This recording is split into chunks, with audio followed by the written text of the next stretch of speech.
सही कितना है, मतलब 800 ग्राम हमारा सही है। ठीक है, आओ इसको करते हैं कैलकुलेट। मान लेते हैं कॉस्ट प्राइस 100 था, ठीक है, 12% प्रॉफिट पे बेच रहा है, मतलब कितने पे बेच रहा है, 112 पे। ये सीपी है, ये सेलिंग प्राइस था। अगर पहले की बात कर रहा हूं मैं, पहले इसकी बात कर रहा हूं कि अगर 12% प्रॉफिट पे बेच रहा था तो मतलब 112 पे बेच रहा था। ठीक है, चलो 112 पे बेच रहा था। ठीक है, अब 112 पे बेच रहा था तो क्या दाम था इसका, 44.8 था, मतलब 112 की वैल्यू कितनी थी, 44.8 थी। तो अगर मैं 100 की वैल्यू पूछूं तो क्या हो जाएगी, 100 की वैल्यू हो जाएगी 44.8 बटे में 112 गुणे में 100। अब इसको मैं 448 बना लेता हूं और इसको मैं एक जीरो कट कर देता हूं। ठीक है, तो 112 4 टाइम्स जाएगा तो ये हमारा आ जाएगा 100 की वैल्यू हमारी आ जाएगी ₹40 के बराबर। मतलब उसने 40 रुपए में खरीदा और 44.8 रुपए में बेच दिया अगर, तो उसे 12% का प्रॉफिट हो रहा था। ठीक है, लेकिन अब एक कंडीशन और जुड़ गई, 1/5 भाग शुगर का खराब हो चुका है। मतलब पहले 1000 किलो कितने का खरीद रहा था, 1000 ग्राम कितने का खरीद रहा था, 40 रुपए का खरीद रहा था। अब 1/5 खराब हो गया, मतलब 1000 का 1/5 भाग खराब हो गया, तो मतलब बचा कितना हमारा, 200 ग्राम चीनी खराब हो गई। 200 ग्राम चीनी खराब हो गई तो बची कितनी, 800 ग्राम। तो अब हमारा क्या हो जाएगा, 1000 ग्राम जो खरीद रहा था 40 रुपए में, अब क्या हो जाएगा, जो पार्ट खराब हो गया उसको भी हम निकाल देते हैं। तो मतलब अब 800 ग्राम ही खरीदा है उसने, मतलब अब एक्चुअल कॉस्ट प्राइस क्या हो गई, अब एक्चुअल कॉस्ट प्राइस उसकी हो गई 800 ग्राम। ठीक है, 800 ग्राम ही वो 40 रुपए में खरीद रहा है। तो हम 1 किलो का पहले यहां से प्राइस निकाल लेते हैं। तो 1 किलो का प्राइस क्या हो गया, 1 किलो का प्राइस हो जाएगा 40/800 गुणे में 1000। ठीक है, तो ये 2020 काट दो, ये 5 बार, 1 किलो का प्राइस 50 रुपए हो गया। अब जबकि चीनी खराब हो गई तब 1 किलो का प्राइस क्या हो गया, 1 किलो का प्राइस हो गया 50 रुपए। अब उसे बची हुई शुगर को अगर 5% प्रॉफिट पे बेचना है तो मतलब उसे कितने में बेचना होगा, उसे 50 गुणे 105/100 में बेचना होगा। ठीक है, मान लेते हैं 100 बराबर हमारा 50 है, तो अगर 5% प्रॉफिट मतलब 105 में बेचना होगा ना, 105% पे बेचना होगा, तो हम इसका 105% निकाल लेंगे 50 का, तो हमारा आंसर निकल के आ जाएगा। तो इसको सीधे सीधे काट देगा 2 बार में। अब इसको काट देते हैं, ये हमारा हो जाएगा 52.5 रुपीज। मतलब 52 रुपए 50 पैसे में अगर वो बेच देगा इसको, 52 रुपए 50 पैसे में अगर साहब ये इसको बेच देगा, तब हमारा क्या हो जाएगा, उसका 5% प्रॉफिट हो जाएगा। आशीष सिन्हा बिल्कुल सही, 52.5 बिल्कुल सही। चलो आगे बढ़ते हैं। अब देखो इसमें k की वैल्यू पूछा है, तो सबसे पहले मैं इसका स्टैंडर्ड फॉर्म अगर लिख दूं लीनियर इक्वेशन का, तो लीनियर इक्वेशन का स्टैंडर्ड फॉर्म होता है a1x plus a2y, sorry a1x plus b1y, a1x plus b1y plus c1 is equal to 0। और दूसरा इक्वेशन की अगर बात कर रहे हैं तो a2x plus b2y plus c2 is equal to 0।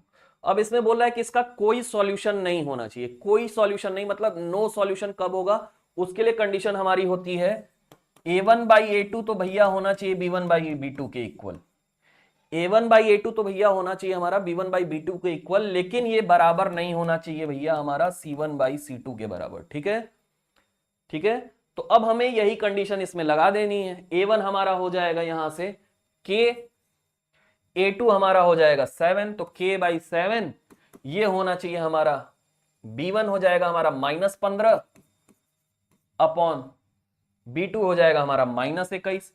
ये कंडीशन होनी चाहिए। तो माइनस माइनस कैंसिल, 7 तिड़ी के 21, 3 पंजे, तो k की वैल्यू हमारी आ जाएगी 5 के बराबर। तो साहब k की वैल्यू अगर 5 है तो इन दोनों लीनियर इक्वेशन का कोई सॉल्यूशन नहीं होगा। ठीक है, बिल्कुल सही आशीष सिन्हा, 5 सही है। चलो आगे बढ़ते हैं, नेक्स्ट क्वेश्चन पे चलते हैं, नेक्स्ट क्वेश्चन देखते हैं। देखो एक शॉपकीपर ने, एक दुकानदार ने आरुषि को सामान बेचा कुछ प्रॉफिट पे। ठीक है, कुछ प्रॉफिट पे सामान बेचा, तो सिंपल हम इसी में यहीं पे कैलकुलेशन कर लेते हैं। तो अगर 20,000 का मैं 10% निकालूं तो क्या हो जाएगा, दो जीरो कैंसिल कर देना होगा, तो दो जीरो अगर मैं कैंसिल कर दूं क्या हो जाएगा, ये दो जीरो कैंसिल कर दूंगा 2000 हो जाएगा। ठीक है, 20,000 का 10% प्रॉफिट क्या हो जाएगा, 2000, प्रॉफिट हमारा 2000 आ गया।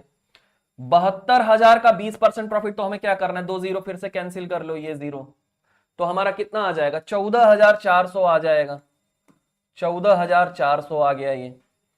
अब 300 को 12% प्रॉफिट पे बेच रहा है, मतलब 12 कितना होगा, 12% कितना होगा 300 का, फिर दो जीरो मैंने कैंसिल कर दिया, 3 से मल्टीप्लाई कर दिया, कितना आ रहा है, 12 तिया 36 आ गया। ठीक है, हमें पूछा क्या है, टोटल प्रॉफिट पूछा है, इन सारे प्रॉफिट को ऐड कर देंगे, हमारा आंसर निकल के आ जाएगा।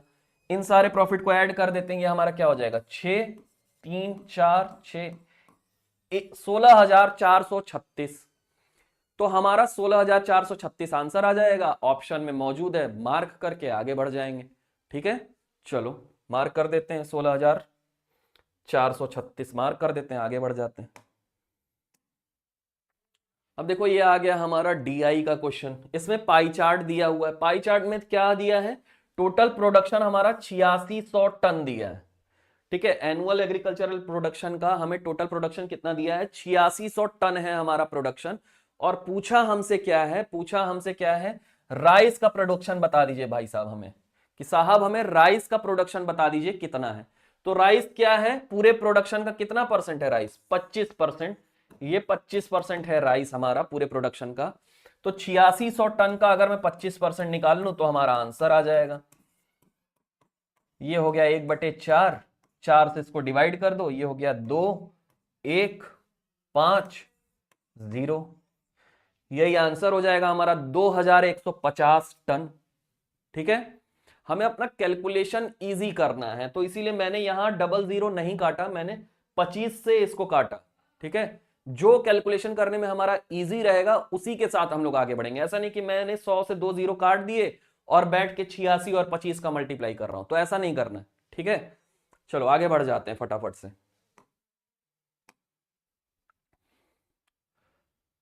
अब इसमें तीन तरह की कार दी हुई है, एक्स वाई और जेड।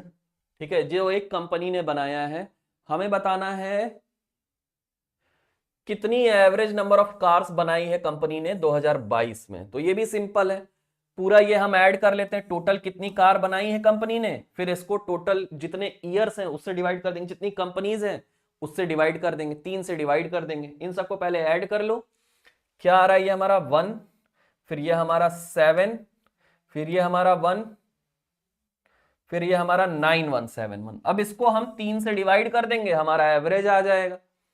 कर लेते हैं डिवाइड, सिंपल है, ये हमारा आ जाएगा 3, फिर 0, फिर 5, फिर 7, 3057 आ रहा है डिवाइड करने पे, 3057 ऑप्शन में भी है, मार्क करके आगे बढ़ जाएंगे।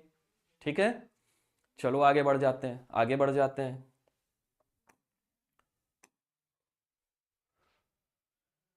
देखो सेंट्रल एंगल हमें बताना है सेक्टर का, जब उसका एरिया 16 पाई है और उसका रेडियस 8 है। तो सिंपल सा फॉर्मूला लगाना है, फॉर्मूला होता है हमारा pi R square theta by 360 degree is equal to हमारा एरिया के बराबर होता है। एरिया हमारा 16 पाई दिया है, 16 पाई रख देते हैं। इसकी वैल्यू हमसे पूछा है, इस वाले थीटा की वैल्यू हमसे पूछा है। ठीक है, तो थीटा को छोड़ के जो भी टर्म्स है हम उधर भेज देंगे, इसको इक्वल टू के उधर भेज देंगे। ठीक है, चलो भेज देते हैं, भेज के देखते हैं क्या होता है हमारा।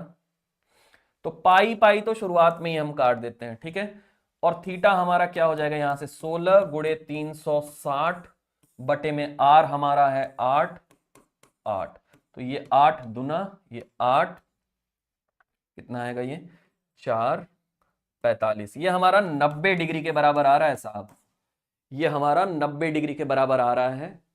ऑप्शन डी बिल्कुल सही है आशीष, बिल्कुल सही है, बहुत बढ़िया। चलो आगे बढ़ जाते हैं। इस तरह के क्वेश्चन तो फॉर्मूला याद है तभी होंगे, नहीं तो फिर बहुत दिक्कत आएगी, टाइम भी जाएगा। फॉर्मूला याद है, 20 सेकंड के अंदर आंसर आ जाएगा। ठीक है, हम इस तरह के क्वेश्चंस पे जो समय बचाएंगे वही आगे अगर कोई टफ क्वेश्चन मिलता है तो उस पर इन्वेस्ट कर पाएंगे। ठीक है, तो चलो आगे बढ़ते हैं।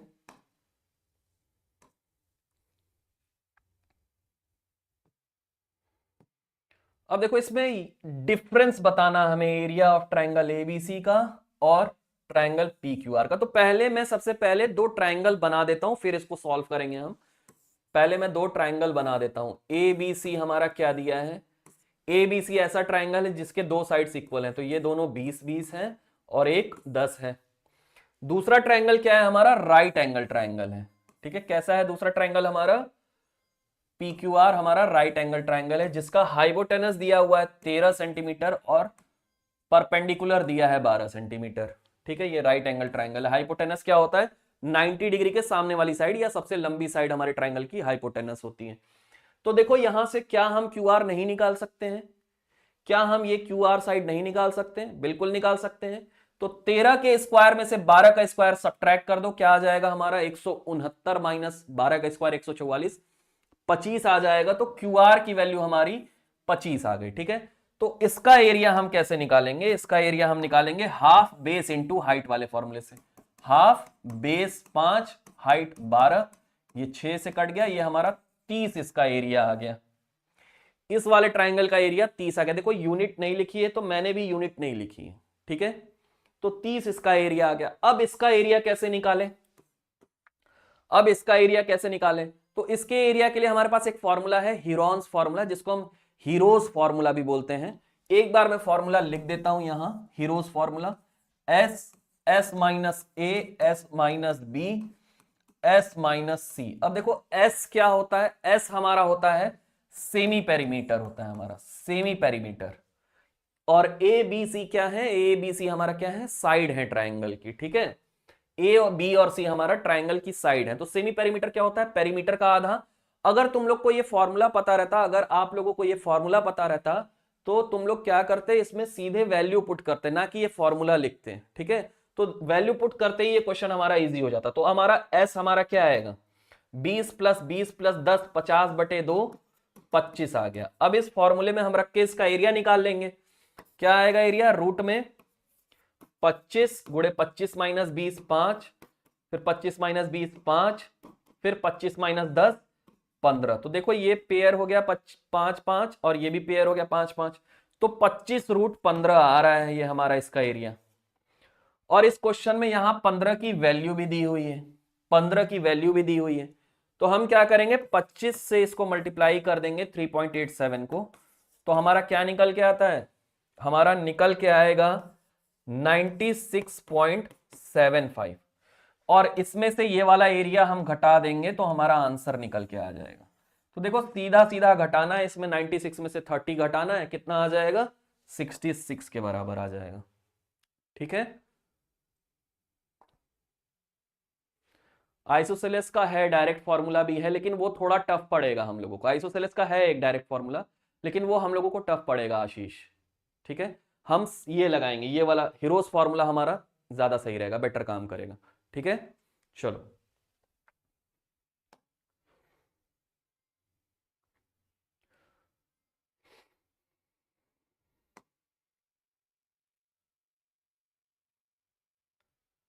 At what angle is the arc length, arc length perimeter का आधा कब हो जाएगा हमारा, आर्क लेंथ हमारा पेरीमीटर का कब आधा हो जाएगा। तो देखो पेरीमीटर हमारा क्या होता है, पूरा का पूरा सरकमफेरेंस होता है।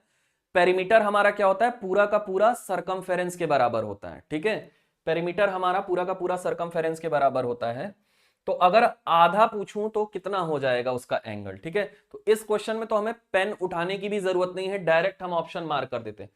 पूरे की अगर मैं बात कर रहा हूं तो ये पूरा अंदर कितना एंगल होगा, 360 डिग्री।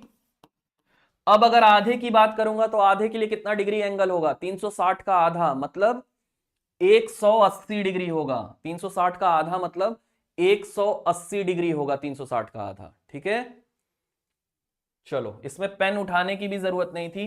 पूरे का हमारा होता है, हमारा एंगल हमारा पूरे का होता है 360, तो आधे का कितना होगा, 360/2, 180 डिग्री। ठीक है, चलो आगे बढ़ते हैं। देखो ये बहुत ही अच्छी कंपनी है, ये बहुत ही अच्छी कंपनी है। इसमें सारे कर्मचारी को बराबर सैलरी मिलती है। ठीक है, लेकिन इसमें गलती क्या है कि जब ये एम्प्लॉय बढ़ाते हैं तो सैलरी नहीं बढ़ाते हैं, सैलरी घटा देते हैं। ठीक है, बराबर ही देते हैं सबको लेकिन सैलरी घटा देते हैं। चलो देखते हैं, मान लेते हैं कि अगर शुरुआत में हमारे 100 एम्प्लॉयज हैं, ठीक है, तो सबको सैलरी मिल रही है इक्वल 100। ठीक है, मान सकते हैं, हमारे पास है, हम लोग स्वतंत्र हैं मानने के लिए, हम मान लेते हैं 100 इंप्लॉइज हैं, सबकी सैलरी बराबर है 100 के। ठीक है, अब क्या कहता है कि अगर नंबर ऑफ इंप्लॉइज 20% बढ़ जाते हैं, मतलब 20% बढ़ गए, तो न्यू नंबर ऑफ इंप्लॉइज कितने हो गए, 100 का 20% 120 हो गए। ठीक है, 100 का 20% 120 हो गए। अब अगर बोल रहा है कि उनकी सैलरी घट गई 18% से, तो देखो 100 हमने लिया है, तो हमने आधा काम तो ऐसे ही आसान कर लिया। 18% 100 का घटा दो, कितना हो जाएगा 82। पहले अगर 100 इंप्लॉय थे तो सबको 100 रुपए सैलरी मिलती थी। ठीक है, अब हमारे 120 इंप्लॉइज हैं तो सैलरी घट गई, कितनी मिल रही है, अब सबको 82 रुपए सैलरी मिल रही है। पूछा क्या है हमें, the percentage decrease in total wages. Total wages हम कैसे निकालेंगे, नंबर ऑफ इंप्लॉइज को उनकी सैलरी से मल्टीप्लाई कर देंगे तो टोटल वेजेस निकल जाएंगी। चलो मैं करके बताता हूं। यहां पे टोटल वेजेस हमारा इस केस में कितना हो जाएगा, 100 इंटू 100, ये 10,000 के बराबर हो जाएगा।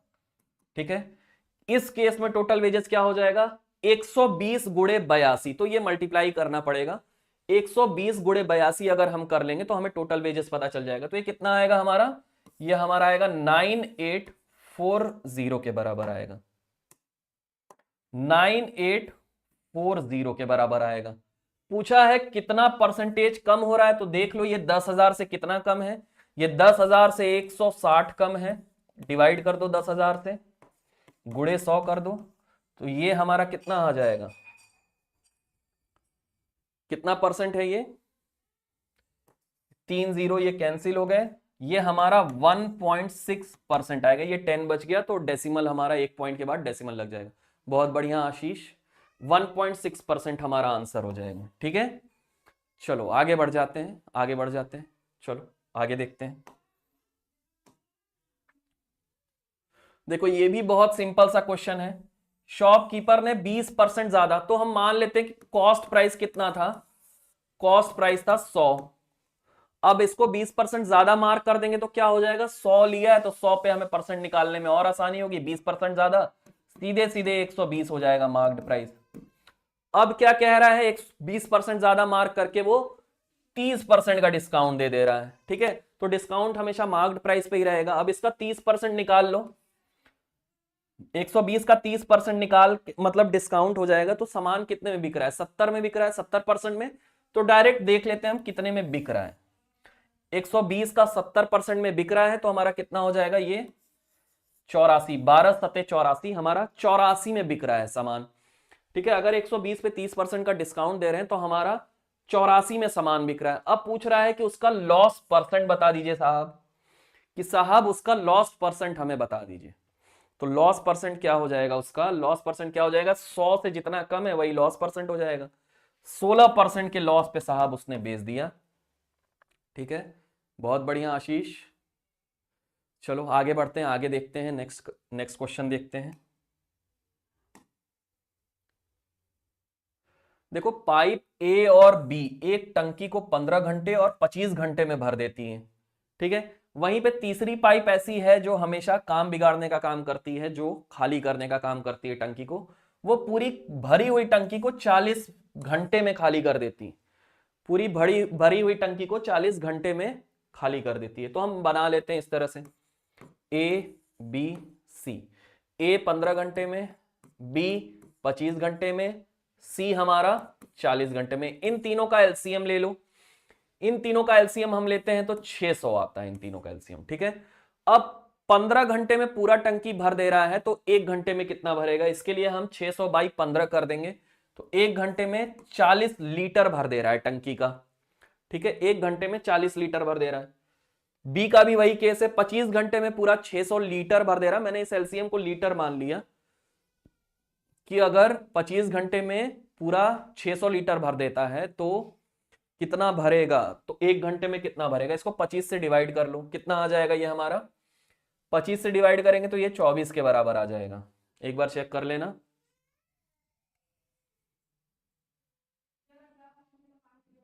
हाँ 24 के बराबर आएगा। और सी क्या कर रहा है, 40 घंटे में खाली कर रहा है, तो 1 घंटे में कितना खाली करेगा, इसको भी डिवाइड कर लेते हैं, तो ये हमारा 15 के बराबर आएगा। ठीक है, ये दोनों भर रहे थे तो इनको पॉजिटिव से डिनोट कर देते हैं, ये खाली कर रहा था तो इसको माइनस से।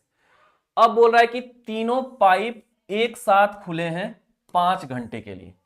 तो तीनों पाइप एक साथ 5 घंटे के लिए खुले हैं, तो तीनों पाइप को अगर मैं एक साथ खोल दूं तो 5 घंटे में कितना भर देंगे ये? तो 24 प्लस 40 माइनस 15, 49 लीटर तीनों मिलके 1 घंटे में भर रहे हैं। तो 5 घंटे में कितना भर देंगे? 49 गुणे 5 भर देंगे। कितने देर में? 5 घंटे में। तो 5 घंटे में हमारी टंकी कितनी भर जाएगी? 5 घंटे में 245 लीटर इन लोगों ने भर दिया। टंकी बची कितनी हमारी? इसमें से घटा दो, 355 लीटर अभी भरना हमें बाकी है। ठीक है, अब कहता है 5 घंटे बाद, 5 घंटे बाद पाइप को बंद कर दिया जाता है, तो रिमेनिंग पार्ट कितने में भरेगा टंकी का? रिमेनिंग पार्ट, तो देखो रिमेनिंग पार्ट के लिए हमारा केवल ये वाला खुला है, ये वाला तो बंद हो गया, ये दोनों खुले हैं। तो इन दोनों का अगर मैं 1 घंटे का संयुक्त कार्य निकालूं तो कितना हो जाएगा? ये 1 घंटे में दोनों मिलके 9 लीटर ही भर रहे हैं। 1 घंटे में दोनों मिलके 9 लीटर भर रहे हैं। पूरा भरना कितना है? 355, तो 9 से डिवाइड कर दो, आंसर आ जाएगा हमारा। क्या आ जाएगा? ये 3 9 4/9, ये हमारा ऑप्शन में भी मौजूद है, यही हमारा आंसर हो जाएगा। ठीक है, चलो चलो आगे बढ़ते हैं। समझ में आ रहा है? चलो आगे देखते हैं, आगे नेक्स्ट क्वेश्चन पे चलते हैं, समय नहीं वेस्ट करते हैं। देखो tan A एक राइट एंगल ट्रायंगल है जिसमें tan A की वैल्यू दी है 1, तो हमें पता है कि tan 45 डिग्री पे हमारा 1 होता है। ठीक है, तो A की वैल्यू हमारी आ गई 45 डिग्री। हमें बताना है 4 sin A, sin 45 डिग्री हमारा 1/√2, cos A cos 45 डिग्री ये भी हमारा 1/√2। तो हमें इसकी वैल्यू बतानी थी, 4 sin A cos A की वैल्यू बतानी थी, तो हमने क्या कर दिया? ए हमने यहां से निकाल लिया, 45 डिग्री है, 45 डिग्री इसमें रख दिया, तो ये √2 इंटू √2 ये 2 के बराबर हो जाएगा, 2 टाइम्स जाएगा, ये 2 हमारा आंसर हो जाएगा बच्चों। ठीक है, बहुत बढ़िया अखिलेश्वर मौर्य, बहुत अच्छा। चलो आगे बढ़ते हैं, नेक्स्ट देखते हैं, नेक्स्ट क्वेश्चन देखते हैं। If x is greater than 1 and x square plus 1/x square is equal to 83।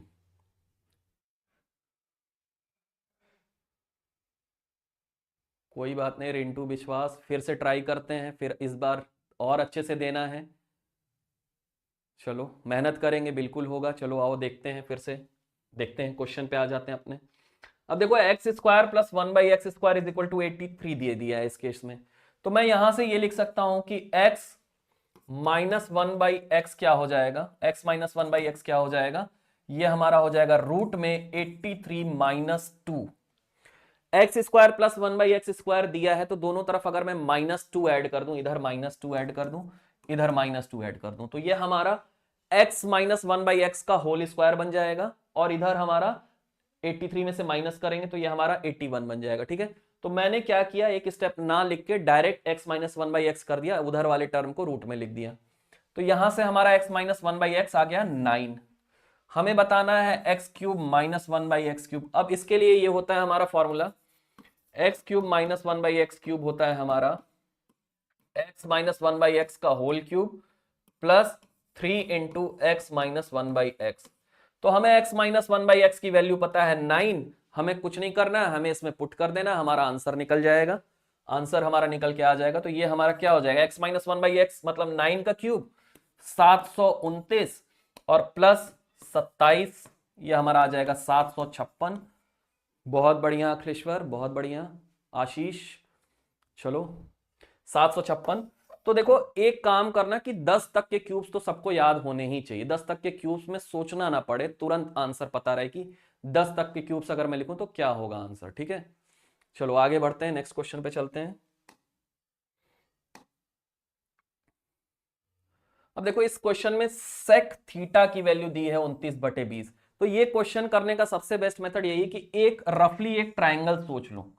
ठीक है, देखो एग्जाम में बनाने की भी जरूरत नहीं रहेगी, अगर आपको कॉन्सेप्ट समझ में आ जाएगा ये क्या करते हैं, इसमें क्या होता है सेक थीटा, तो आप मन में ही सारा कैलकुलेशन कर लोगे। ठीक है, मैं बता देता हूं एक बार, सेक थीटा हमारा होता है हाइपोटेनस अपॉन बेस का रेशियो। तो हाइपोटेनस हमारा हो गया 29।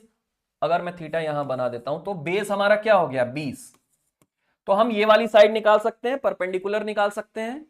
परपेंडिकुलर हमारा क्या हो जाएगा 29 का स्क्वायर माइनस 20 का स्क्वायर। तो ये हमारा आएगा रूट में 441 के बराबर आएगा। ये रूट में 441 मतलब कितना हो गया, ये 21 हो गया हमारा परपेंडिकुलर। ठीक है, परपेंडिकुलर हमारा 21 हो गया। अब जिसकी वैल्यू पूछ रही है वो बता दो वैल्यू। 3 कॉमन ले लो, इसमें से 3 कॉमन ले लेते हैं। Cosec theta plus cot theta, तो कॉसेक थीटा हमारा किसका रेशियो होता है, थोड़ा ट्रिग्नोमेट्री का आइडिया होना चाहिए। कॉसेक थीटा हमारा होता है हाइपोटेनस अपॉन परपेंडिकुलर, तो मतलब ये हमारा हो जाएगा 29/21। ठीक है, कॉट थीटा की मैं बात कर लूं तो ये होता है बेस अपॉन परपेंडिकुलर, तो ये हो जाएगा 20/21। 20/21। अब देखो ये दोनों क्या है, नीचे का डिनोमिनेटर सेम है, तो हमें क्या करना है, सीधे सीधे इसमें ऐड कर देना है। तो ये हमारा हो जाएगा 3 गुणे 49/21। तो ये 7 बार जाएगा, ये 3 बार, ये 3 3 कैंसिल, आंसर हमारा हो जाएगा 7 के बराबर। ठीक है, तो एक रफ डायग्राम अपने दिमाग में सोच लेना ट्रिग्नोमेट्री से, तो तुम्हें क्या आ जाएगा, परपेंडिकुलर का पता चल जाएगा। अब परपेंडिकुलर का पता चल जाएगा तो डायरेक्ट इसमें रख देंगे, आंसर आ जाएगा। ठीक है, बहुत अच्छा आशीष, चलो आगे बढ़ते हैं।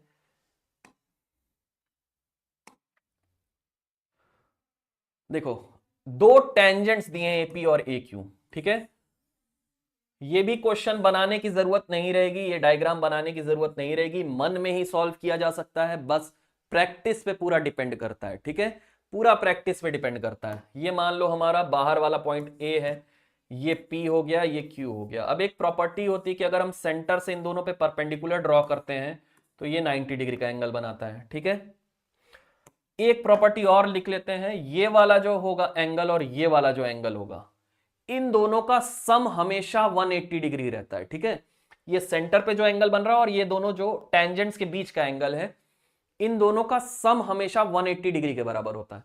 अब इनमें से अगर कोई भी एक एंगल हमें दिया होगा और हम दूसरा एंगल निकाल सकते हैं, तो इसमें से हमें ये वाला एंगल दिया है 40 डिग्री, ये पूछा है, तो 180 में से घटा दो, 180 में से घटा दो 40 को, 140 डिग्री आंसर आ जाएगा।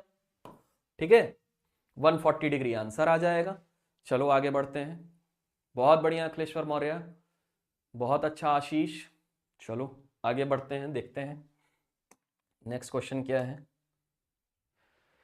अब देखो इसमें A:B का रेशियो दिया है 6:8, B:C का रेशियो दिया है 7:10। तो इसको अगर हम सिंपलेस्ट फॉर्म में कर ले रेशियो, तो ये हमारा हो जाएगा 3:4 का। अब हमें क्या करना है, अब हमें ऑप्शन पे चले जाना है। ऑप्शन पे आ जाओ, देख लो किन में A और B का रेशियो 3:4 का है। तो इसमें हम अगर इसको काटें 7 से तो 3:4 का रेशियो हो रहा है, बिल्कुल हो रहा है। अब B:C का रेशियो भी चेक कर लो, क्या B और C में 7:10 का रेशियो है। तो 28 और 40 में अगर हम देखें क्या 7:10 का रेशियो है, इसको अगर 4 से मैं काटूं तो ये 7 हो जाएगा और ये 10 हो जाएगा। तो बिल्कुल है, यही हमारा ऑप्शन हो जाएगा, यही हमारा आंसर हो जाएगा। बाकी के ऑप्शंस हम चेक भी नहीं करेंगे। ठीक है, बाकी के ऑप्शंस हम चेक भी नहीं करेंगे, ऑप्शन से ही आंसर मार्क कर दिया, बहुत सारा समय बचा लिया इस क्वेश्चन में। चलो आगे बढ़ते हैं, नेक्स्ट क्वेश्चन पे चलते हैं। हाँ, ये देखो इस क्वेश्चन को करने के लिए भी थोड़ी ट्रिग्नोमेट्री की नॉलेज होनी चाहिए। इस बार जो ट्रिग्नोमेट्री के क्वेश्चंस थे किसी किसी शिफ्ट में थोड़े टफ भी पूछे गए हैं, जिसमें मतलब बहुत अच्छी नॉलेज होनी चाहिए ट्रिग्नोमेट्री की। तो वो ये उतनी मतलब ये फिर भी मीडियम लेवल का इसको क्वेश्चन मैं कह सकता हूँ। लेकिन कुछ शिफ्ट में कुछ ऐसे लेवल के क्वेश्चन पूछे गए हैं कि जिसके लिए मतलब अच्छी खासी नॉलेज होनी चाहिए ट्रिग्नोमेट्री की। ठीक है, चलो इसको सॉल्व करते हैं। cos 24 डिग्री हमें दिया है m/n, पूछा है इसकी वैल्यू बता दीजिए साहब हमें। ठीक है, तो cos 24 डिग्री हमारा m/n है, तो cosec 24 को मैं क्या लिख सकता हूं, 1/sin 24 डिग्री लिख सकता हूं cosec 24 डिग्री को। ठीक है, और cos 66 डिग्री को मैं क्या लिख सकता हूं, cos 66 डिग्री, cos 66 को मैं लिख सकता हूं 90 - 24 डिग्री। ठीक है, ये हमारा चेंज हो जाएगा sin 24 डिग्री में। ठीक है, तो मैंने यहां इसके प्लेस पे लिख दिया sin 24 डिग्री। ठीक है, समझ में आ रहा होगा। चलो अब क्या करना है, अब एलसीएम ले लो, तो ये हमारा ऊपर क्या बन जाएगा 1 - sin स्क्वायर 24 डिग्री और नीचे बन गया हमारा sin 24 डिग्री। ठीक है, अब 1 माइनस साइन स्क्वायर 24 डिग्री क्या हो जाएगा, कॉस स्क्वायर 24 डिग्री के बराबर हो जाएगा। ये हमारा क्या हो जाएगा, कॉस स्क्वायर 24 डिग्री, और नीचे हमारा साइन 24 डिग्री, इसको मैं लिख लूंगा 1 माइनस कॉस स्क्वायर 24 डिग्री। अब हमें क्या करना, अब हमें केवल वैल्यू रखनी है, वैल्यू पुट कर देते हैं, आंसर लिख लेते हैं। वैल्यू पुट करते हैं, कॉस स्क्वायर 24 डिग्री हमारा एम स्क्वायर एन स्क्वायर, में अभी ही इसको बाहर नीचे भेज देता हूं, ठीक है, ये वाला M square by N square होगा, इसको मैं बाहर भेज देता हूं। अब रूट में क्या आएगा, 1 minus M square by N square. अब देखो ये एन स्क्वायर ऊपर जाके इससे एलसीएम लेंगे तो N square minus M square, एक एन बाहर आएगा, एक एन कैंसिल हो जाएगा, तो हमारा आंसर क्या हो जाएगा, M square by N root में N square minus M square. ठीक है, अखिलेश्वर मौर्य ऑप्शन 4 बिल्कुल सही है अखिलेश्वर। चलो आगे चलते हैं, नेक्स्ट क्वेश्चन करते हैं, नेक्स्ट क्वेश्चन देखते हैं।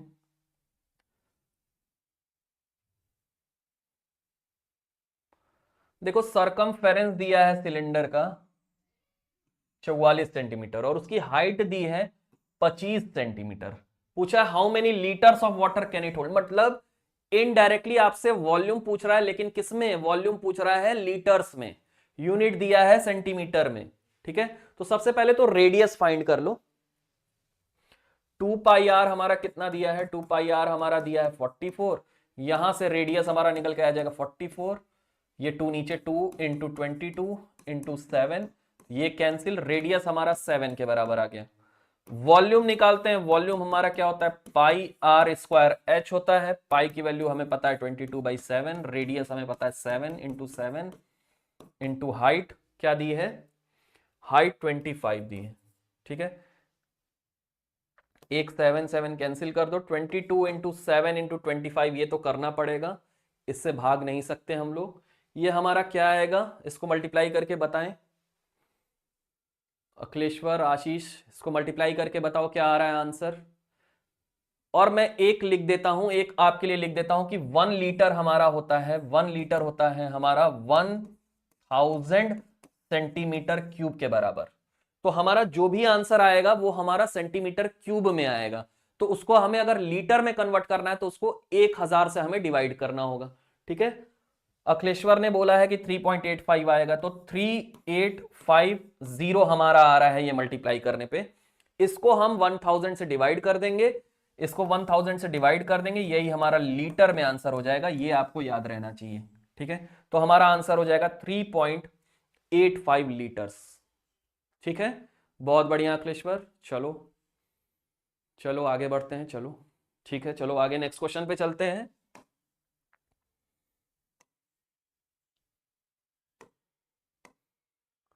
हाँ, अब इस क्वेश्चन में क्या कह रहा है, हमारा एक ग्राफ है जो पी क्यू एंड आर को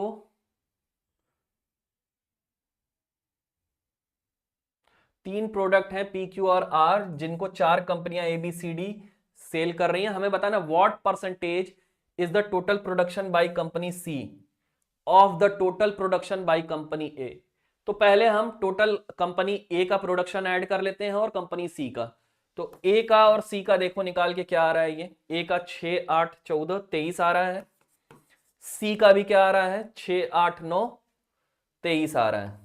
तो देखो ये पूरा पूरा 100% ही आंसर होगा हमारा, पूरा पूरा हमारा ये कितना परसेंट है, 100% है। देखो दोनों बराबर आ गए, मतलब ये इसका कितना परसेंट है, ये इसका 100% है, ये इसका 100% है। ठीक है, चलो ठीक है, चलो नेक्स्ट, कल हम लोग फिर मिलेंगे 10 बजे एक नया शिफ्ट लेके। तब तक के लिए धन्यवाद, जय हिंद, जय भारत।